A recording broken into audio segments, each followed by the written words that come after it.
যদি ধানের শীষে ভোট দিয়ে যদি বিএনপিকে জয়লাভ করাতে পারেন তাহলে ইনশাআল্লাহ আপনাদের এই রাস্তাঘাটের কোনো অসুবিধা থাকবে না।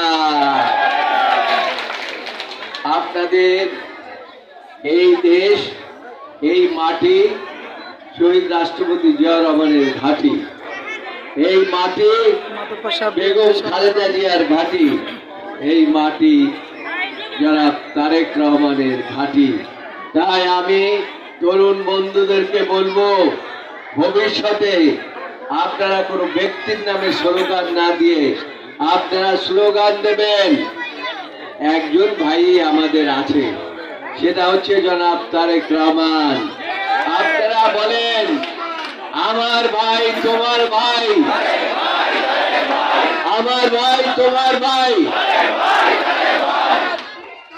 আপনাদের আর আমি সময় নষ্ট করবো না, আস্তে আস্তে আস্তে আস্তে আস্তে আমি আপনাদেরকে দুবার সময় হয়ে গেছে, সময় নষ্ট করব না, আরো কাজ আছে।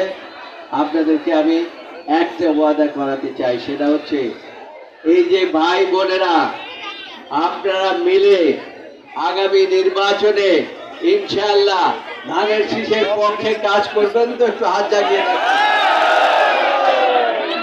আল্লাহ আল্লাহ তুমি এই সকল গুনাহগার মানুষের হাতকে তুমি কবুল করো, এবং যারা এই বিএনপির বিরুদ্ধে মিথ্যা প্রচার প্রপাগান্ডা করে তাদের এই প্রচার প্রপাগান্ডা থেকে তাদেরকে বিরত রাখো, তাদেরকে ঈমান দাও।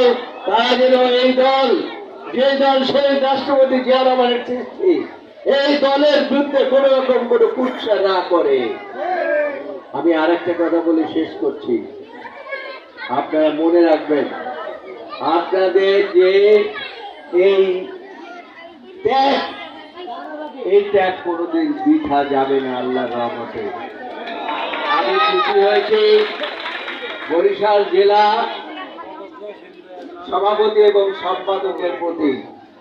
তারা এক সপ্তাহ পূর্বে বলেছিলেন 1 সপ্তাহের মধ্যে সম্মেলন করতে হবে।